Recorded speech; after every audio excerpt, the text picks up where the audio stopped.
क्या अविद्यानामन्तस्तिमिरामिहिरद्वीपनगिरे। नमो अरहन्ताणं नमो सिद्धाणं नमो आयर्याणं नमो उवज्झायाणं नमो लोये सवसाहुणम् ऐसो पञ्चनमुक्तारो सर्वपावपणासनो मङ्गलाणं च सर्वेसिं परमं हवै मङ्गलम्। क्या अविद्यानामन्तस्तिमिरामिहिरद्वीपनगिरे। एक ब्राह्मण था, बड़ा गरीब था, आजीविका का कोई साधन नहीं था उसके पास। उसकी पत्नी ने कहा कि कुछ तो आप काम करिए, नहीं तो परिवार का भरण पोषण कैसे होगा। उसने एक सुझाव दिया कि अपने पास की एक नगरी में राजा रहते हैं और मैंने सुना है कि वो राजा जो भी कोई व्यक्ति उनके पास जाता है उन्हें खाली हाथ कभी नहीं भेजता है, कुछ न कुछ अवश्य देता है। तुम भी क्यों नहीं उस राजा के पास जाओ और कुछ न कुछ लेकर आओ। ब्राह्मण को पत्नी की बात माननी थी। सवेरे सवेरे वह वहां से निकला। कोई आज की तरह साधन वैसे नहीं उपलब्ध थे। पैदल चला और उस राजा के महल में पहुंच गया। बाहर पहरेदार खड़े थे। ब्राह्मण फटे हाल कपड़ों में था। कहा मुझे राजा से मिलना है, जल्दी से कोई कैसे राजा के पास पहुंचाए। उसने ज्यादा प्रयत्न किया और सफल हो गया, राजा तक पहुंच गया। राजा के पास निवेदन किया, राजन मैं बड़ा गरीब हूं, मेरे पास कुछ भी नहीं है, खाने पीने के भी लाले पड़ते हैं। आप ऐसा कुछ दीजिए जिससे मैं अपना परिवार का गुजारा चला सकूं। राजा दयालु था। उसने अपने मंत्री से कहा कि मंत्रीवर इसे जितना चाहिए उतना धन दे दिया जाए। मंत्री ने सोचा कि राजा प्रतिदिन इस तरह से आने वाले हर व्यक्ति को धन देते रहेंगे तो राजकोष एक दिन खाली हो जाएगा, मुझे कुछ उपाय करना चाहिए। उसने एक योजना बनाई राजा ने, और उस ब्राह्मण को अपने साथ ले गया और कहा कि मैं तुम्हें 12 घंटे का समय देता हूं, तुम्हें जितना धन चाहिए वहां से ले लो। 4 कमरे थे, चारों में कुछ न कुछ रखा हुआ था। सबसे पहले कमरे में उसने खिलौने रख रखे थे, दूसरे में टीवी कंप्यूटर आदि साधन रखे हुए थे, तीसरे में रेशम की डोर, तरह तरह की डोर पड़ी थी, और चौथे में उसने मखमल के गिद्दे बिछा रखे थे। ब्राह्मण सबसे पहले कमरे में गया। उसे यह कहा गया था प्रत्येक रूम में तुम 3 घंटे से ज्यादा नहीं रह सकते हो। सबसे पहले कमरे में गया, तरह तरह के खिलौने देखे। उसका मन ललचा गया कि आज तक अपने जिंदगी में कभी खिलौनों से खेला नहीं, आज इतने खिलौने मिले, खेलने लग गया। उन खिलौने से खेलते खेलते उसके 3 घंटे बीत गए। दूसरे कमरे में गया, दूसरे में टीवी कंप्यूटर आदि साधन पड़े थे।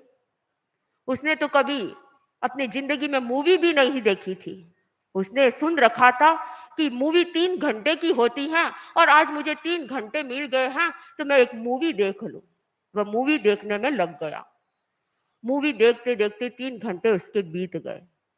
तीसरे कमरे में गया और तीसरे कमरे में रेशम की डोर थी। उसने सोचा रेशम की डोर घर पर ले जाऊंगा तो मेरी पत्नी के काम आएगी, और उस रेशम की डोर को सुलझाने में लग गया।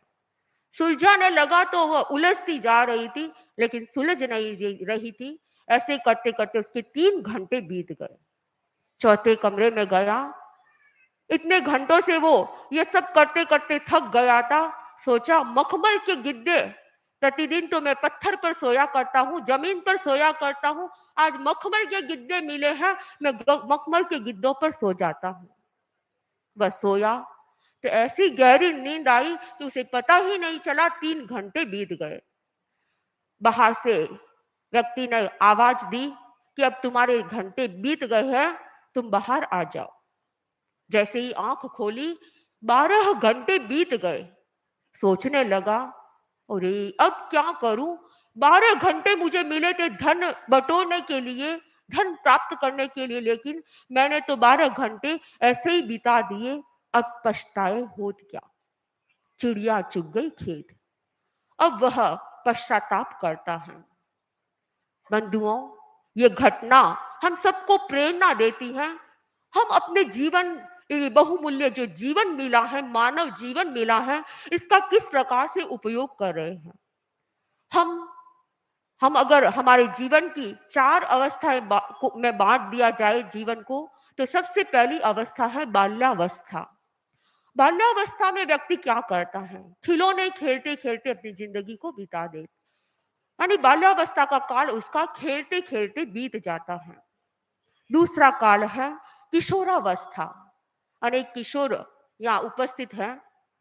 किशोर अवस्था ऐसी अवस्था है जिसमें वो पढ़ाई के साथ साथ अपने एम्यूजमेंट में लगा रहता है। कभी पिक्चर देखता है, कभी और कुछ कंप्यूटर पर खेलने बैठ जाता है, मोबाइल पर खेलने बैठ जाता है, तो घंटों घंटों बीत जाते हैं, उसे पता नहीं चलता है। वह सोचता है अभी तो किशोर बना हूं, आगे कभी धर्म का कार्य करूंगा, आध्यात्मिक कार्य करूंगा। इस तरह से उसकी किशोरावस्था भी बीत जाती है। युवावस्था तीसरी प्रकार की अवस्था, जिसमें व्यक्ति इतना उलझ जाता है, अनेक समस्याओं से ग्रस्त हो जाता है। पहले शादी होती है तो फिर बच्चों की समस्या, बच्चे हो जाते तो उनकी पढ़ाई की समस्या, पढ़ाई होती है तो उनकी शादी की समस्या। इस प्रकार वह इन समस्या में उलझ जाता है और अपने आप को सुलझा नहीं पाता है। समय ऐसे ही बीत जाता है। चौथी अवस्था है वृद्धावस्था। और वृद्धावस्था आती है, वह सोचता है अब धर्म करूंगा, अब साधु साधियों के पास जाऊंगा, प्रवचन सुनूंगा, सामायिक करूंगा, माला फेरूंगा और कुछ न कुछ धार्मिक उपक्रम करूंगा। लेकिन यह अवस्था ऐसी अवस्था है कि कोई भरोसा नहीं, कब इंद्रियां अक्षम बन जाए। कानों से सुनाई न दे तो प्रवचन कैसे सुनोगे? पैरों से चला नहीं जाए तो प्रवचन स्थल में कैसे पहुंचोगे? साधु के दर्शन कैसे करोगे? इस प्रकार जब हमारी इंद्रियां अक्षम हो जाती हैं, उस समय हम यह सोचने लगते हैं कि क्यों नहीं मैंने युवा अवस्था में धर्म किया, पहले मैंने अपना धर्म में समय क्यों नहीं लगाया। लेकिन बाद में पश्चाताप के सिवाय कुछ नहीं बचता है। जिस प्रकार ब्राह्मण ने अपने जीवन में पश्चाताप किया, वैसे ही मानव जीवन पाकर भी व्यक्ति पश्चाताप में अपना जीवन बिता देता है। बाद में उसे कुछ भी हासिल नहीं होता है।